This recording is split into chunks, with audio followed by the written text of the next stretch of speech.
carp have reached the top, I'm heading north. You might think a big dam would stop the carp in their tracks, but each time a ship travels upstream past one of these barriers, it does so via a lock, which fills with river water. In theory, it only takes 1 or 2 carp to slip into a lock along with a ship, and hey presto, the aliens can start to overrun the next stretch of river.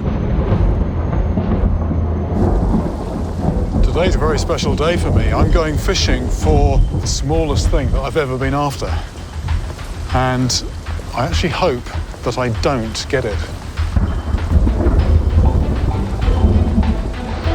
I'm in the heart of Minneapolis, wondering if the invading carp have already snuck past the Mississippi's last dam. But it's no use testing the water with my usual hook and line, as the vegetarian carp don't take bait. I'm not fishing for whole fish, I'm fishing for DNA, which will be packaged up in fish cells floating around in the water, because fish, like us, they tend to lose cells just during the course of everyday life. There's a filter in that nozzle that will catch individual cells. This is the world's first portable device that can detect and quantify DNA in river water. A positive result would be the worst possible news. Let's just have a quick peek at what we've caught here. All right, that's the gunk that we've filtered from the river water. Normally, this will be sent off to a lab, and if you're lucky, you get the results back in a week. What's special about this setup is that I can actually analyse this straight away. While I wait for my samples to process, I hook up with state biologist Nick Frohnauer.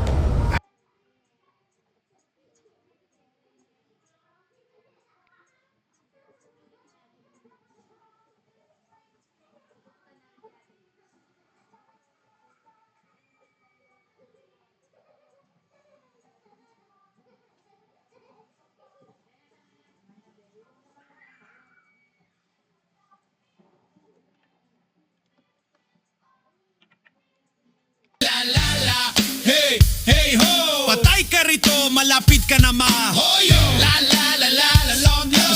Stop yo! Ising muna bago go! Sa feed na FB may kwento na naman. Usap-usapan online, mabilis kumalat dyan. Payaman chalik, simula ang lahat. Pero bulsa'y umiiyak sa unang paalam, scam agad. Mga pangakong sinabi parang kanta sa bata. Parap, Jack and Jill vibes, pero bato pala ang dala. Isang click, dalawang share. Teka muna, totoo ba yan pare? Hoyo, hoyo.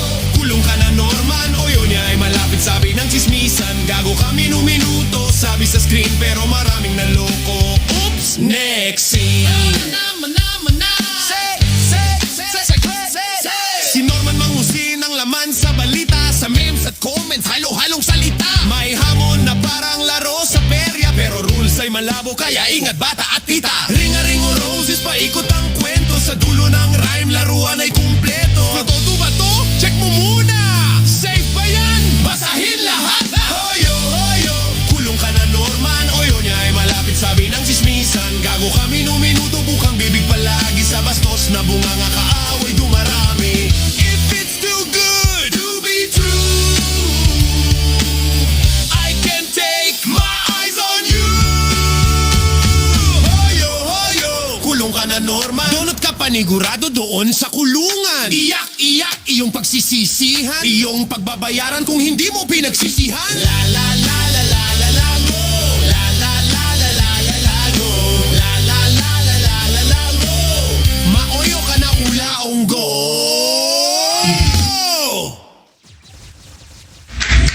Yan. Palakpak, clap, clap, clap, clap, clap. Galingan mo pa! Galingan mo pa, putang ina mo! Alright, mga ka-plastic, and this is me again, Big Sue, right back at it again with another Norman Mangusing content at isang dekalibre at gatas na gatas hanggang sa dugo na ang lumabas. Ang ating tatalakay ngayong araw na ito o gabi sa inyong lugar.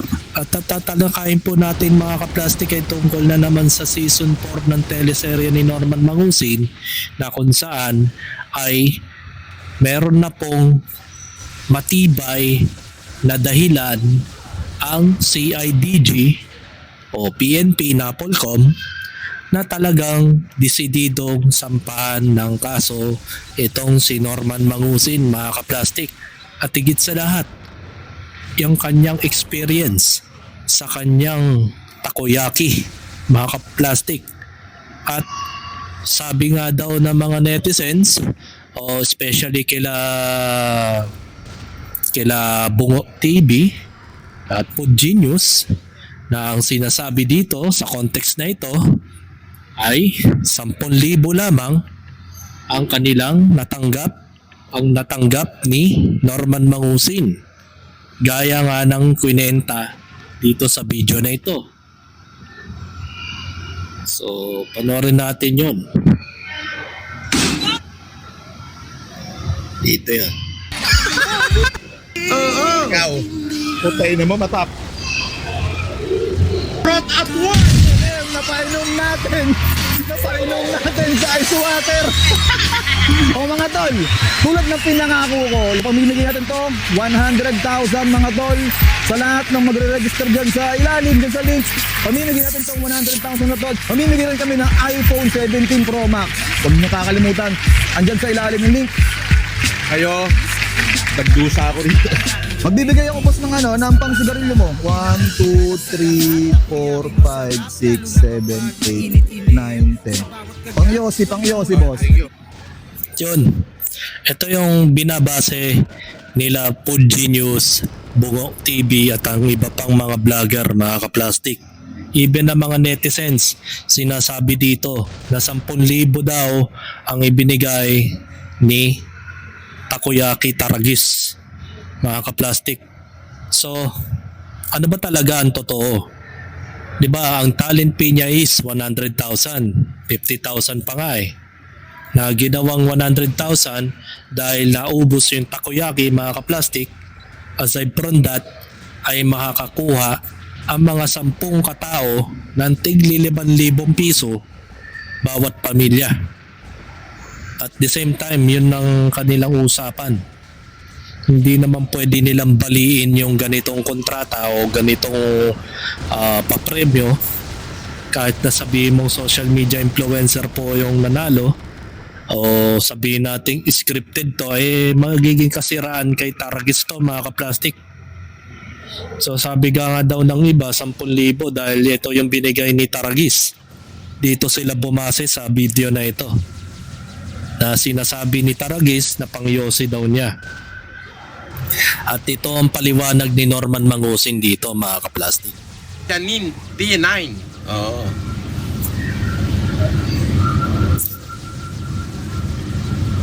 Maandar na naman yung paranoia niya. So, shoutout na muna tayo ngayon. Hindi. Actually, kahapon, pinangaralan ako ng mga abogado ko kahapon. Sinabi nila sa akin, sabi ko, masyado naman ako winalang ya eh. Masyado nila akong tinarantado, ang dami nila. Sabi niya, ganito Francis, may isang tip na hahawak dyan. Ngayon, hindi tayo pwede magdagdag ng kaso hanggat nakikipagsagutan ka. Hindi lang din tayo papanigan ng korte. Oo, makakapag-file tayo, pati dismiss lang, sayang ang pagod. So ngayon, kung tumigil ka na, and then i-monitor natin yung araw na may sinasabi silang defamatory, basta yung araw na tumigil ka, simula kahapon, pwede tayo magkaso. Ganun po ba? Ayun. So, makinig ka sa amin para pakiusap. Kasi, hindi ka mananalo kung magkakaso ka na magkakaso habang nakikipag-away ka. Alright. Sige po. So, yun na yun. So, let my lawyer handle the case na nasa korte na. Bahala na sila dyan. Yung regarding naman kay Aling Susan, tuloy naman ang trabaho natin na nakikipag-communicate sa mga alagad ng batas. At syempre, humanitarian natin, maraming naka-schedule ngayon. May Pampanga, may Cagayan, may Isabela, may Kalinga, may Apayao, marami yung naka-schedule. So, magsisimula po yan ngayon 25 and 26 ng February, and then onward tuloy-tuloy na. Ayan, sabi ko paano naman yung mga supporter ko na umasa sa akin. Sabi niya, kung halimbawang manalo ka sa kaso, tagumpay mo yan. So hayaan mo na muna na kami na lang ang tutok ka sa hanap buhay mo. Sabi niya na, sabi nila na kung meron silang sasabihing defamatory sa'yo, magmula sa araw na huminto ka, onward, kami nang bahala doon. Wag na wag. Paano mo magagawa sampahan ng kaso? Nagsasabi ka na ng detalye, di ba? Lalong mag-iingat yung kalaban mo. Tanga-tanga mo talaga, Norman Mangusi. Di ba? Doon pa lang, talo ka na eh. Dapat hindi ka na nagsasalita ng mga ganun bagay para na sa gayon, sakaling may patuloy na magsasabi ng di maganda sa iyo yung kalaban mo sa social media, di meron kang pag-asa. Kaso nagsabi ka na ng mga tip, magsisitigil talaga yan, mga kaplastik. Mali-mali rin ang galawan ni Norman Mangusin eh. Baga, hindi naman mga fans mo yung nasasabihan mo sa sa YouTube channel mo eh. At the same time, dina-download yan nila Progenius at ang iba pang mga vlogger na galit sa'yo. At the same time, at yun ang nagiging ideal nila, probable evidence na pwede nilang gamitin at pwede nilang maging awareness. Tulad yan na nagsasabi ka ng mga bagay na kapag ikaw ay huminto muna sa social media at patuloy ang mga kalaban mo na magsalita ng mga defamatory information, ay sasampahan ng kaso ng mga abogado mo. Hindi. Nagsabi ka na ng ganong detalye. So possibly nakasunod doon. Di nag-iingat sila. Di ba't saksakan ng katangahan tong si Norman Mangusin? Na parang binibigyan mo tuloy ng babala yung mga kalaban mo sa social media, di ba? Na imbes na wag ka magsalita, hayaan mo lang sila magnangaw-ngaw. Di nakabawi ka man lang kahit papano. Binigyan mo sila ng idea, so hindi sila maggagawa ng mga defamatory sa'yo. While na ikaw ay nananahimik. Di ba? Sobrang bullshit. Tsaka isa pa, na wala kasi yung opinion ni Norman Mangusin about sa takoyaki. Yung mga patunay niya. At tsaka pwede nating alamin yung side niya kung talagang 10,000 lang ang binigay sa kanyang TF. Kaso hindi ko makita. Pero kakalkalin pa rin natin yung mga videos na to. Huwag mo nang babanggitin ang pangalan niya. Okay? Huwag mo nang babanggitin ang pangalan niya. Sabi ni Jeremiah Talusig, shout out kay Romel Formento, ninakawang manok ko. Ganon. So, yun. The very purpose of my life is just to thank you, the chubby Filipino lawyer, Yalla Habibi, Jason Nakulasisi, Jason Wardacuna Ebak, Taong Grasa, sino pa ba? Si Dennis Varghese. Yan, shout out sa inyo. Yun. Wag po kayo mag-alala, yung ating kay Aling Susan ay tuloy-tuloy po yan. At syempre, mas may panalo po tayo sa korte kapag hindi nila nakita na tayo nakita ng mga prosecutor at ng mga taga-korte na tayo ho ay tumigil na. Akala ko ba mayaman ka, ba't tinanggap mo yung 10K? Ay, hindi po. Hindi ko tinanggap yung 10K. Pakita lang yun. Ibinalik ko po yun. Ang totoo ho nun, ang tinanggap ko sa kanya is 100,000. Opo. So, 100 do yung binigay niya. Actually, 10K tapos dinagdagan niya ng 90. Daw. Teka. Tama ba yung narinig ko kay Norman Mangusin? 100 daw ang binigay niya. Pakinggan natin ulit mga kaplastik ha. Ito po yun.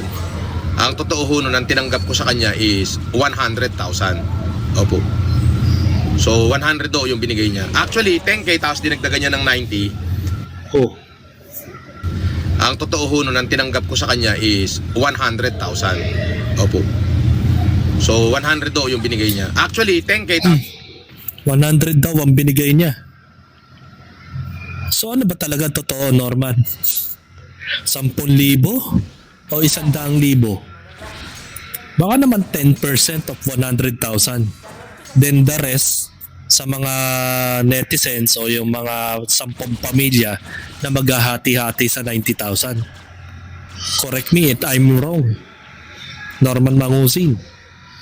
Dahil kung ikaw ay isang trilyonaryong nilalang, bakit kailangan mong tumanggap ng halagang 10,000 o even na 100,000? Walang trilyonaryong nilalang na magtatanggap ng ganong kaliit na pera lang. Napipitsugin lang sa mga trilyonaryo o bilyonaryong tao. Kahit yung San Miguel Corp na may-ari nun, hindi niya tatanggapin yung ganong premyo. Kahit si Atong Ang pa yan, Henry C pa yan, o yung mga Henry C siblings, hindi niya tatanggapin yung 10,000 o 100,000. Barya lang sa kanila yan. Diba? Ikaw lang ang trilyonaryong nilalang dito sa Pilipinas na kung saan ay napakarami ng yaman, may gold bar ka pa na sinasabi mo noon at tumatanggap lang ng 10,000. Ngayon, sinasabi niya, itinatanggi niya na 10,000 daw ang binigay sa kanya. Ang sabi daw is pinakita lang yon. Then binalik niya and then binigyan daw siya ng 100,000 daw. Diba? So ano ba talagang totoo? Kita lang yun, ibinalik ko po yun. Ang totoo ho nun, ang tinanggap ko sa kanya is 100,000. Opo.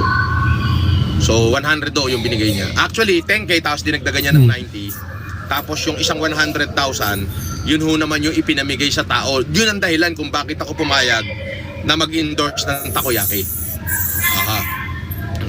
Na meron 20 tao, kada isang takoyaki na makakain ko. Naku, Diyos ko, sobrang hanghang. Masakit pa ang ulo ko hanggang ngayon. Hanggang kaluluwa ho, abot yung anghang. I really got fucked up. Walang iya ka, Carl! Asper, hanggang kaluluwa anghang, no? Oo, hanggang kaluluwa anghang.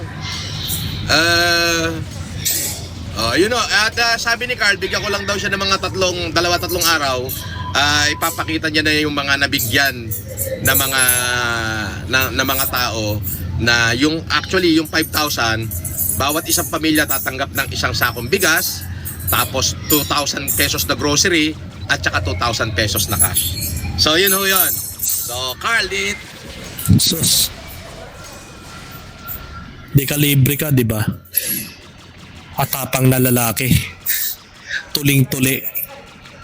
Tapos ngayon, simpleng takoyaki lang na may spicy. Sumuko ka na. Sumakit ang ulo niya. With feelings pa. Bading yarn. Ay nako. Pati si Casper napasubo ng takoyaki. At the same time, sumuko rin yung kanyang bunganga. hindi ko talagang pinahirapan ako nila. Grabe parang seta. Oo, yung takoyaki, yung loob parang puro sili laman lang nga. Taragis ka talaga. Busit. Sa palagay mo ba, magbibigay siya ng 100,000 ng ganun-ganun lang, tapos yung takoyaki walang spices? Diba? Kahit naman sinong challenge, kahit sino magpa-challenge ng mga ganong klaseng pagkain, ay 100% hindi nila gagawing madali yun. Natural, bago mo makamtan ng 100,000, ay pahihirapan ka nga nila at tatadta rin talaga nila ng sili yun. Actually ako, hindi sa pagmamayabang sanay ako sa mga maahanghang na pagkain. Baka madaig pa nga kita, Norman Mangusin. Yun nga lang, hindi ako social media influencer.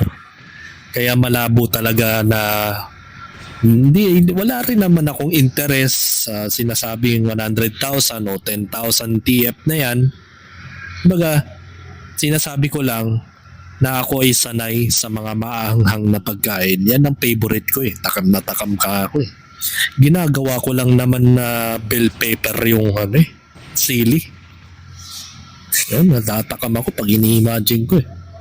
Baga, para sa akin lang mga ka-plastic, kaya 100,000, 10,000 o 50,000 man ang binigay ni Taragis kay Norman Mangusin, it doesn't make sense. Hindi ko sa pinagtatanggol tong si Norman, baga buhay niya yan. Wala naman tayong magagawa kung ano man ang idinisisyon ni Taragis doon. Kung 10,000 man yan, 50,000, 100,000, it doesn't make sense na pag-away-awayin natin at gawan natin ng malaking issue, mga ka-plastic. The important things is pinainom natin ng Aquapana na galing sa ice water. Aquapana Toscani Ice Water Edition. Ito yung sinabi niya dito about sa Aquapana niya. Kung hindi lang dahil sa mamamayang tutulungan ko, tanga. Wala, hindi ko makain. Puta, yung ice tubig.